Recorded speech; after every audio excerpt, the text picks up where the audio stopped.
Well, thanks very much for inviting me. I'm going to begin, and my paper will turn around a paper of Ned Hall's that Sarah Bernstein was talking about in the last session. So that was either marvelous coincidence or the power of the morphogenetic field at work. Hall has a very well-known argument that there are perhaps two kinds of causation, two concepts, he says, but the concepts are picking out two things which are pretty clearly different kinds of relations in the world.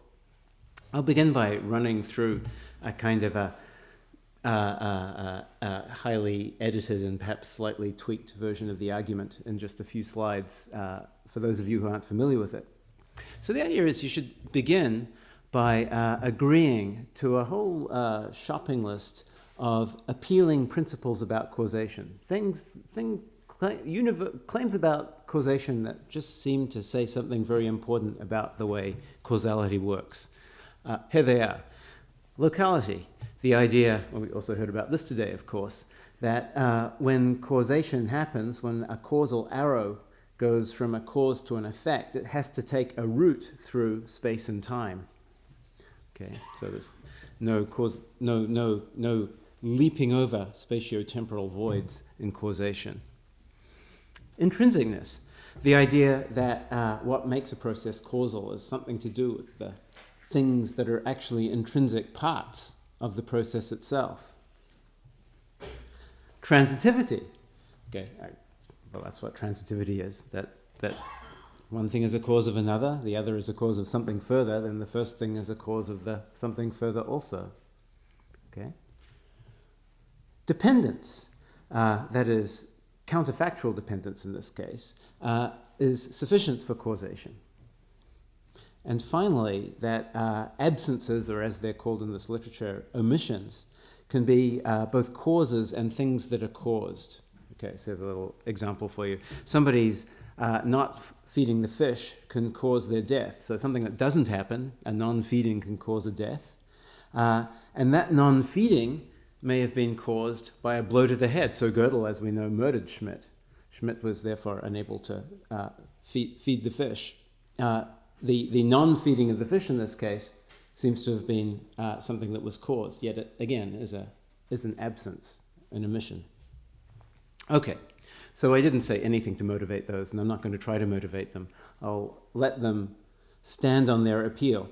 But they are all things that people have said in very forthright and strident terms about causation. So they seem to be the kinds of fixed truths that we use in philosophy, where we're stuck in the armchair because we have no metaphysics scopes to see what the ultimate structure of reality really is. The kind of things we use in the armchair to adjudicate metaphysical disputes. They seem to be the fixed axes around which metaphysical endeavors in philosophy revolve. Now, Ned Hall's contribution is to argue that these 5 theses can't actually all be true of the same thing. So he poses what I call a pentalemma, right? You've got to choose between them. So it seems. Here are some reasons to think, why you might think this. Omissions or absences are not spatiotemporally connected. So if we insist on locality, we have to give up on the causal efficacy or ability to be affected of absences. Counterfactual dependence does not turn on the intrinsic features of a process. The way things are outside the process can affect whether there's counterfactual dependence or not. In particular, most relevant to this kind of literature, backup causes standing in reserve can make a difference to whether there's dependence. And this, not a straight-out objection to all these things being true at the same time, but certainly a potential roadblock, counterfactual dependence is not transitive. Okay, I won't, again, rather than explaining the argument in any further detail, let me just ask you to see that there is at least an incipient problem here, that it looks like we're not going to be able to get a single relation of causation that satisfies all of these 5 things. And of course, you might want to add to the list, and that might make it even more difficult still to find something that satisfies every item on it. So we've got to make a choice. Natural choice in the metaphysics of causation, and metaphysics generally, and philosophy generally, is that what seemed so appealing at first glance turns out, once you realize it's inconsistent with your own theory, to be obviously false. And philosophers are good at this. But it's a very local effect, and the rest of the philosophical audience tends not to go along, right? But still, that's the usual situation here is philosophers, even as a body, will say, okay, we've got to give up on some of these, now we simply have to decide which ones. Which are the illusions, the mistakes, the seductive but ultimately disastrous blunders, and which are the pole stars of metaphysics that are going to guide us to the truth about causation. That's one way to deal with this. But the other way to deal with it is to multiply causal relations, to think, well, maybe all the theses are true, but they're not all true of the same thing. There's really more than one kind of causation out there, and some of the theses are true of some kinds, and some are true of other kinds. We weren't dumb or wrong to think that there was something right about these theses, although we were wrong to think that there was a single thing that they were all speaking correctly about. And that, as you will have been able to predict, is Hall's suggestion here.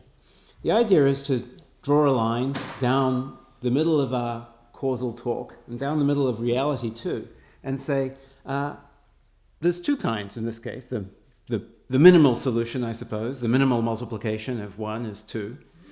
Two kinds of causal relations. There's a relation of production, which will be local, intrinsic, and transitive. And there's a relation of, I'll call it, difference-making. And that's the relation that counterfactual dependence is sufficient for, that links omissions, absences, and so on. It may or may not be transitive, depending on exactly what it turns out to be, I think. Ned Hall himself would say it's not transitive. Okay? So, two concepts of causation, picking out two different kinds of relation, two kinds of things in the world which qualify as causal. So that's a kind of an interesting and different and exciting way to solve the pentalemma, I think. But it does bring some problems. Assuming that this is a genuine metaphysical discovery, that we didn't know all along that we were talking about two kinds of things. And that is a very natural reaction here, because the idea there are two kinds of causation seems a little shocking at first. Then we're going to have to accept a whole list of consequences that look like, in various ways, critical consequences for what we've been doing all along. That are, when we've been talking about causes without putting little subscripts on the ends of our words, we've been talking ambiguously. That perhaps our intuitive metaphysics of causation is false, and once you take a step down that road, of course, you might start wondering about all 5 of those principles, and even about the very existence of causality itself. We'll have to do a lot of disambiguation of the entire philosophical literature on causation, and also potentially the entire literature on causation, including everything in science that makes causal claims, have to go through production or difference making, or maybe both. Production or difference making, maybe both, for every scientific paper that's ever been published. So it would be a lot of work. And I became a philosopher because I'm a little bit lazy. So I'm wondering, are there any alternatives? On the one hand, I like the whole argument. I like the idea of keeping the theses by making a distinction. On the other hand, I'm a little bit worried about all this stuff. And this paper today is going to be about an alternative that, on the one hand, accepts the broad lines of the argument and accepts the kind of strategy that's used to resolve the pentalemma, that is distinguishing two kinds of causal relations. But that doesn't do what Hall looks to be doing, which is simply distinguishing two somewhat independent relations that are almost, as it were, competing for our attention, competing to be talked about. So let me explain what that alternative is. Okay. In my one thing, two aspects way of thinking about what's going on, there's just a single kind of basic causal stuff. And I call it causal influence. It's a little bit of a term of art, but it's also a term that's been used before by a whole bunch of people. David Lewis, for example, but I think many people before him, in a way that more or less goes along with the way I'm using it here. So a term of art, but not just a term of art. So all of the causal matter in the world, using this term matter in a slightly metaphorical sense, of course. But insofar as we're doing metaphysics, we're doing ontology here. The question is, what are the basic building blocks? I'm talking about those blocks. All of the basic causal building blocks together comprise a web of these causal influence relations. Okay? And that's it. If you ask me for a complete inventory of causal reality, and I give you the web of influence, then I've discharged your request. I'm done. However, there are two ways of talking about the web. There's influence talk, and then there's difference-making talk. Okay? One thing, the web of influence, and two aspects. Okay?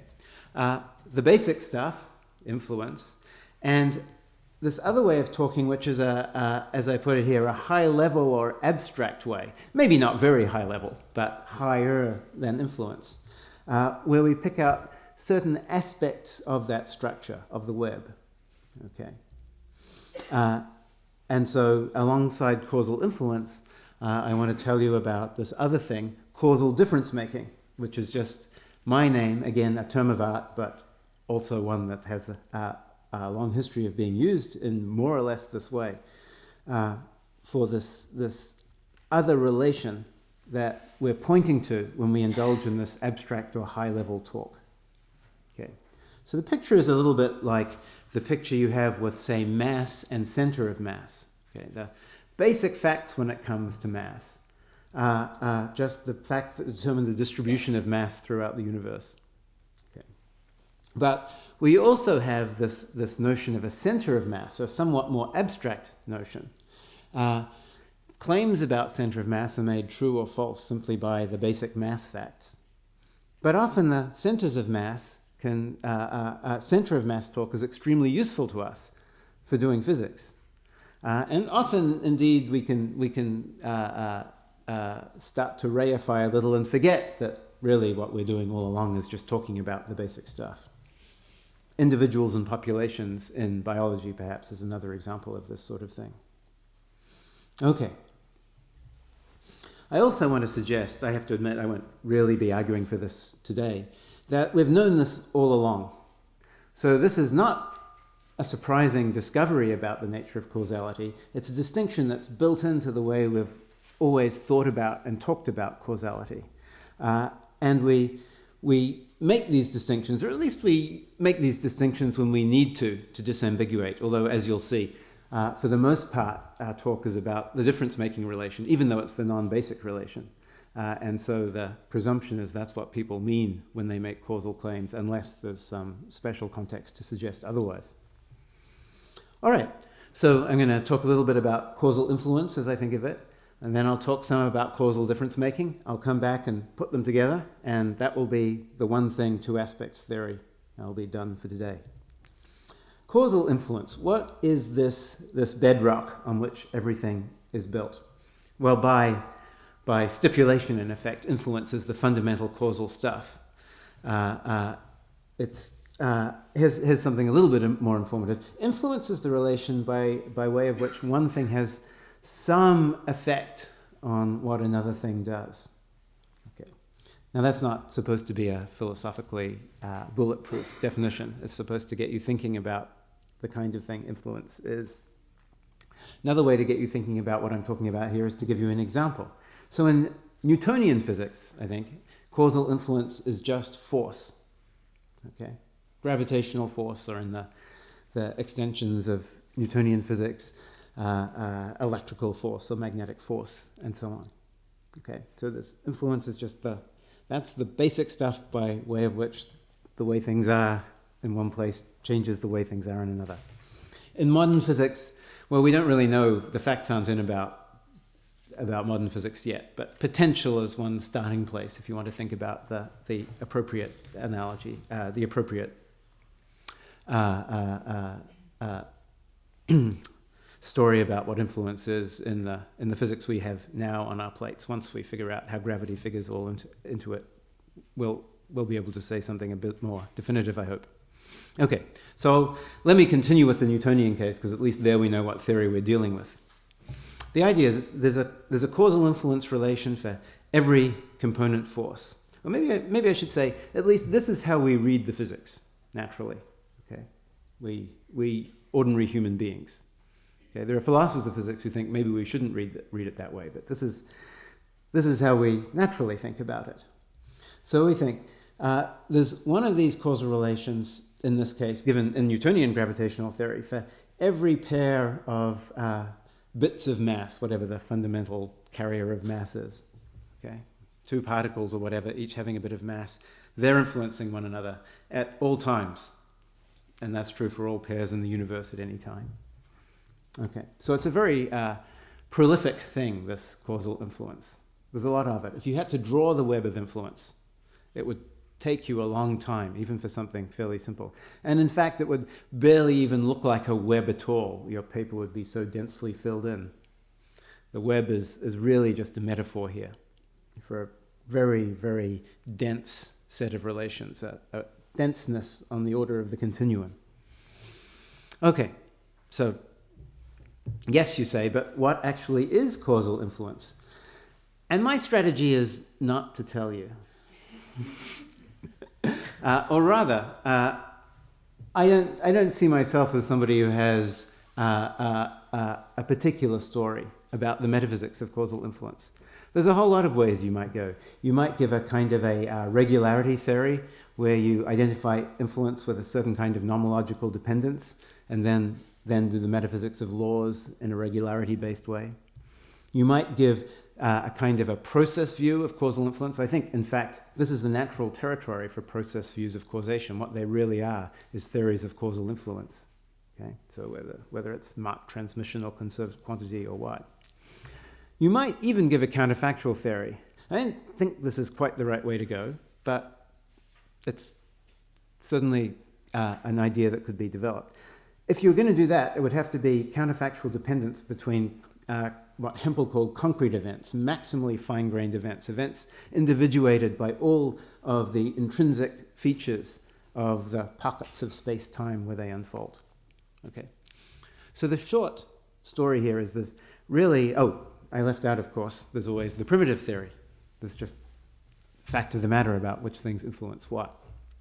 Although I think on any of these stories, it had better be the case that the laws, the fundamental laws of nature, have a lot to say about what influences what, either very directly, because nomological dependence is built in, or because they play a big role in, for example, determining the truth values of the counterfactuals. Okay, so there's lots of different metaphysical stories you could give. All I require is that, however the metaphysics goes, there is such a thing as causal influence. Or maybe I don't even require that. Maybe all I really need, if I'm going to be more of an anthropologist than a philosopher, is that we think there's a relation of causal influence. But for the rest of this talk, let me not be so indirect. Let me just say, all we need as causal thinkers is that there are causal influences. We somehow read them off the physics, either in a very direct way, if causal influence is directly determined by nomological dependence, or maybe a rather indirect way if a lot of other things are playing a role as well. For example, a direction of entropy increase or something like that. Okay, causal influence, the metaphysics of causal influence, as you can see, does not have to be primitive. It can be quite complex, it can be quite Humean, it could even be a kind of projectivist metaphysics. What I really want to talk to you about, of course, is this other difference-making way of thinking about the web of influence and how the two go together. But a little bit more on influence itself first, in case you're getting nervous about one thing or another. Okay, so I'm supposing that at least on the standard views, the facts about influence are going to depend on the facts about causal influence, about fundamental physics. Don't think, however, that therefore you need to be some kind of superphysicist to know what causally influences what. All of us know facts about influence, manifold facts about influence, not because we've seen the fundamental equations, but simply because we have good enough heuristics for deciding when one thing influences another. Okay? Even a kid watching the weather vane blow in the wind can see that there's causal influence going on, though they can't build a physical model of it, let alone reduce it all to quantum mechanics. Okay. And causal influence talk, it almost never happens. So even though causal influence is all there is to causation, we almost never talk about it directly. Sometimes, we may occasionally, usually in artificial situations, the movements of Mars affect the trajectory of the dropped pen, for example. I suppose that could be an influence claim, but it's not the sort of thing that people go around saying to one another. Here's a slightly less bizarre sounding example. I might say the Earth's magnetic field influences charged particles coming in from outer space. And there I'm talking about this direct influence connection. But most of the time that's not what I'm talking about. Most of the time what I'm talking about is causal difference making. And the reason is that it's the causal difference makers that are the explainers. And I think it's also the causal difference makers for that very reason that we pick out with, that we call causes, and that we pick out with our attributions of causation. So when I say C was a cause of E, and I say the rocks hitting the jar broke it, that's a claim about difference making. Also a claim about explanation. Okay, so all of the regular talk about causation that philosophers are trying to analyze, so that's a little strong. The kind of talk about causation that all the philosophers working on singular causation are trying to analyze, the kind of talk, the kind of theorizing that worries very much about preemption, about redundant causation, about double prevention, all of that is an attempt to figure out what's going on with causal difference making. Okay. So what is it? I like to begin, or I like to think of my precursor in giving the two-aspect story of causation as being Wesley Salmon. And Salmon gives this example. This is Salmon quite late in his career, by the way. For a long time before this, he was a Mach transmission theorist and really just a theorist of influence, I think. And before that, he was not such a fan of causation in general. So this is third wave Salmon. So imagine some people playing baseball. Even those of us who grew up in other countries and never played baseball come to the US and get taught philosophy and begin to think of baseball as the paradigmatic conveyor of causal relations. I guess that's what soft power is all about. So there are these people playing baseball. Ball goes astray, hits a window, the window breaks. The causal influences on the breaking, as Salmon would say, the things that transmit their mark to the broken window include the ball, of course, but also, as Salmon points out, the shouts of the players. So the players are yelling at one another. Those shouts setting up vibrations, or they are vibrations in the air. Those vibrations are communicated to the window pane, and the window pane is itself vibrating because of the sounds. But in the way things usually pan out, of course, between the ball and the shouts, we think of causal responsibility very differently. Okay, what we do is we ask ourselves when we're thinking causally such questions as what makes a difference or what made a difference in this case to the windows breaking? The answer, in this case, obviously, the ball made a difference, the shouts did not. Okay, so Salmon told this story in order to explain what was missing from his Mach transmission theory. I guess this is partly in response to Chris Hitchcock's influence on him. He said, indeed. So whatever difference making it is, it has to be something Chris can do. Salmon said we need some additional criterion if we're going to understand in this case, perhaps as much for the sake of explanation as for causation, this distinction we make between the ball and the shouts. Now let me say a few things about what this difference-making has to be. First of all, it relates typically high-level events, or at least when we talk about it does. So the things to which you make a difference are such things as a window's breaking. By a high-level event, I mean an event that the very same event could have happened in many different ways. Okay, the precise trajectories of the shards from the broken window, if they were a little bit different, that event of the window's breaking would still have occurred. Okay, so it's in this sense a kind of a it's a quite robust occurrence, and a thing that might well have occurred if many things had gone slightly differently. The breaking of windows, the changing of moods, the evolution of violence and death. All of these things are high-level events. And when we think about what makes a difference, we're typically thinking of things at this kind of level. Now take one of those events, one of these high-level events.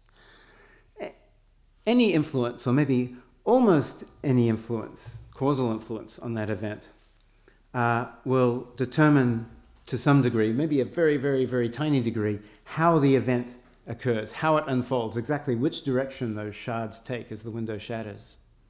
Okay. The difference makers, though, are the things that determine whether or not the event occurs, whether or not the window breaks. Okay. Now you can see why I made that distinction between the high-level events that can occur in many different ways. Okay. So a difference maker determines that high-level event occurs rather than not occurring, and influence determines exactly how that high-level event occurs. But if it's not a difference maker, it doesn't determine that it occurs or that it doesn't occur. When you're thinking this way, it's good to think of difference makers as properties, not things. So I started out with the ball, the baseball, as an example of a difference maker. But really the way you should think of it is that certain properties of the ball are difference makers. The fact that it hit the window with sufficient force, that's a difference maker. The fact that it hit this very place on the window with this exact force, not such a difference maker, because if the place and the force had just been slightly different, the window would still have broken. So the exact place, the exact velocity, those are influences that don't make a difference. They determine how the window breaks, but not that it breaks. Okay. Likewise, it's facts about the structure of the window that are going to be part of this story. Okay, so how do you figure out what the difference makers are? Now I have a particular story about this. I'm going to tell you the story in a super compressed form in a single slide, and then mention the fact that there are other ways to tell the story as well. Because I want to give you my story because it's very clear on my story that what you're doing here is something very different from determining which things are influences or not. On the other hand, for the general two-aspect theory of causation, it's not necessary to buy into my story in particular, although this week only it's going for 50% off. Okay, so here's my story, first of all. Do this. Represent the causal web, the entire structure of causal influence relations, as a deductive argument. Okay, it's a little bit crazy to think that you could actually do this, but what we're trying to do here is define a criterion for what counts as a difference maker, not giving practical advice on how to figure out what the difference makers are. So imagine the whole thing laid out in beautiful mathematical physics, if necessary right from the beginning of the universe to the end, with a little red circle around the bits that constitute the breaking of the window. Okay, we're going to, of course, focus in on those. Now there'll be a kind of deductive structure to this physical model, at least the kind of model I have in mind. If you want to use a different kind of model, that's fine. But deduction is so general and so central to mathematical physics, it seems like a natural choice. The idea is that this deductive structure should mirror the causal influence relations. So what you're doing is taking, in these deductions, you're taking causal influences as premises, fundamental laws as premises, major premises if you like, you're deducing effects. That deduction, the idea is a kind of representation of the influence relation. Okay. Then what? Then what you want to do, now you have this deductive argument to the effect that the event occurred, the window broke. Something that Hempel would recognize as a deductive nomological explanation, except something that also satisfies this extra condition that the whole thing mirrors the direction of causal influence, and in fact the particular causal influence relations. Okay? Once you have that, you then perform a kind of abstraction relation on it. What you want to do is take all the information out of that argument you can without invalidating the entailment of the occurrence of the event, and also without violating that requirement that the entailment mirror the causal influence structure. Okay? Do that, and what's left are difference makers. So take the complete physical story about the breaking of the window. Remove all the details that you don't need to get the entailment of the windows actually breaking. You'll be removing, among other things, the information about exactly where the ball hit, and leaving behind only information about approximately where it hit. You'll be removing information about how hard it hit and leaving in information about approximately how hard it hit, and so on. Okay.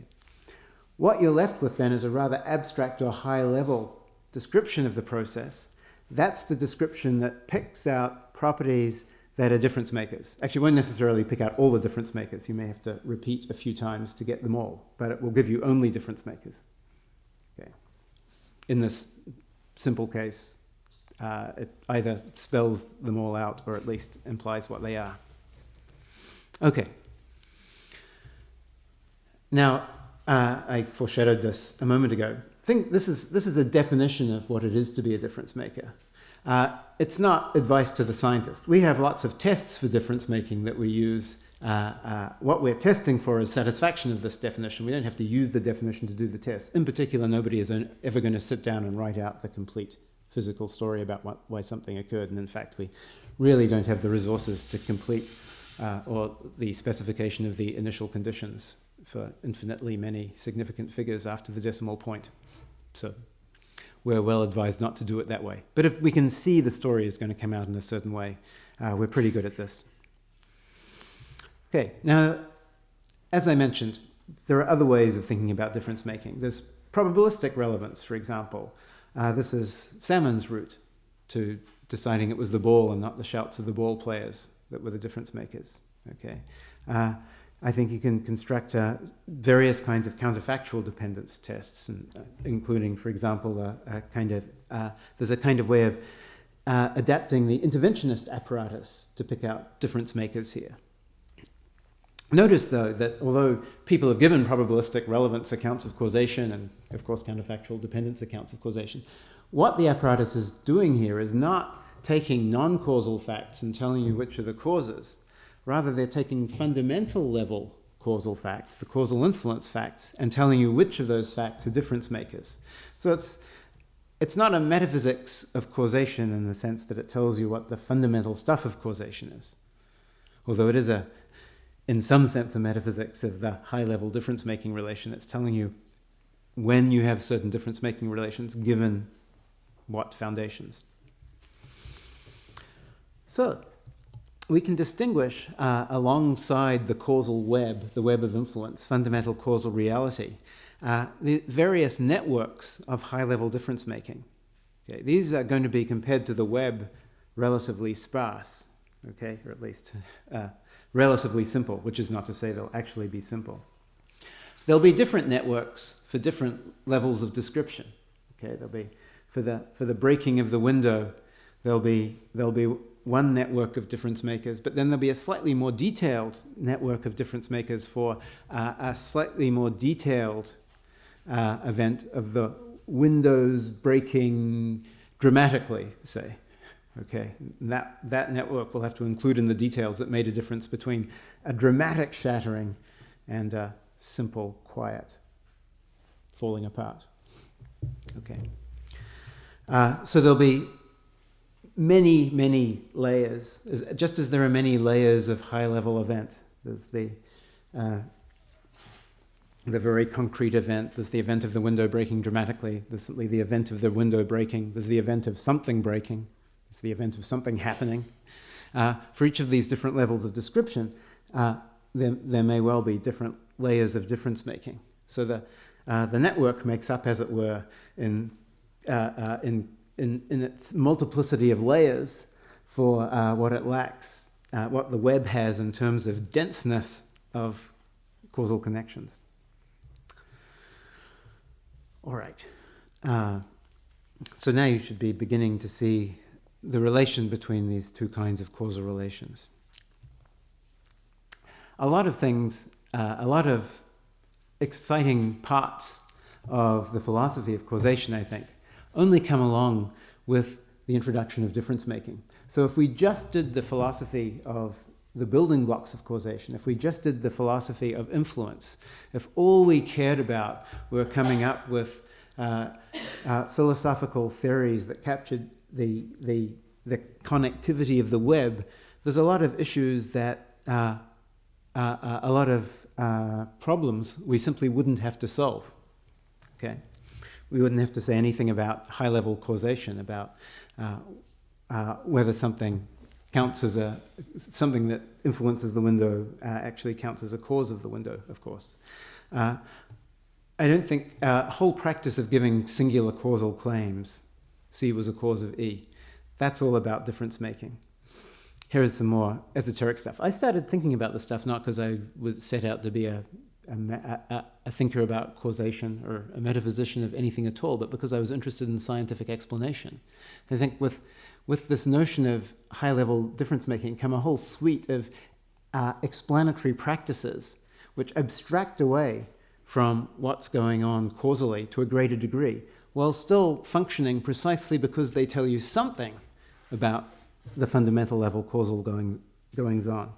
Equilibrium explanation in biology or economics or even physics leaves out a lot of details, leaves out a story about how you get to the equilibrium state, but still I think is a high-level description of a certain sort of causal process. The use of probability to explain in deterministic systems, or at least in systems that for all we know are deterministic, such as, for example, stochastic models in evolutionary biology, or even maybe in statistical physics. Also a case, although it doesn't look like it on the surface, of causal abstraction. We're telling a causal story that leaves in just those pieces of the story that are needed to get you the high-level event you're trying to explain. So that the system ended up in an equilibrium state in the case of equilibrium explanation, or that events occurred with a certain frequency in the case of stochastic explanation. Okay. And causation by emission. Okay. So you can see there's a contrast to be drawn here, but between what I call two-factor and one-factor theories of causation. A one-factor theory is what most theories of causation look to be. So there's a single kind of causal relation, there's a single story to be told about when it's true that C is causally connected to E. On the kind of two-factor theory I'm giving here, there's two parts to the story. There's only one kind of causal reality, but there's two parts to the story of what we're talking about when we talk about causation. In my telling, we're almost always talking about the high-level sort, but still, there's one kind that's different from the rest, that's both physically low level and metaphysically low level, being the foundation. And that's the thing that everything else is resting on. So I'll conclude by just saying a little bit more about the two-factor picture and then stopping. So we now have on the table, as Hall suggests, two kinds of causal relation. A fundamental level relation of causal influence, and that's local intrinsic transitive, and a high-level relation of causal difference-making, which can connect such states of affairs as absences. We have two levels of discourse to go along with that. There's the physical level, where we're talking about causal influence. This is what metaphysicists do. Maybe it's what we're doing some of the time when we are putting together our causal models in physics. And then there's the difference-making relation, Okay, whereas the influence relation is the raw, the difference-making relation is the cooked. We've taken the raw stuff and we've used it to create some further facts, totally dependent facts at the high level. And actually, there's really a third level, which I mention, but I won't say anything further about. There's only one kind of causal stuff. Everything causal is made of causal influence. We almost never talk about causal influence. Singular causal claims, type causal claims, this kind of thing affects that kind of thing. Okay. Explanatory claims, all high level, all claims about the difference-making relation. Okay. So there's a kind of there's two asymmetries here. Metaphysically, causal influence is everything. In what we talk about and care about, causal difference-making is everything, or almost everything. Why this concern with difference-making? Well, simply because in our lives, what we care about are relatively high-level events. Birth, death, falling in love, publication. These are the things that matter to us. Okay. The precise details, not so important. Okay? So what we're concerned with is not the entirety of the causal web of influence, but the aspects of the structure that make a difference in some sense to whether these high-level events occur. And this is my story. Not 3 in 1, that's for God alone, but 2 in 1. The one, a single causal substance, causal influence, and then plus 1 on top, the practically important features of the web, of that substance, of the structure of that substance that make a difference in our lives. Okay, this is all written up in a paper coming out, well, I don't know when it's going to come out actually, but you can find it on my website, called Causality Reunified if you're happy to, if you're interested in looking further, and thank you for listening.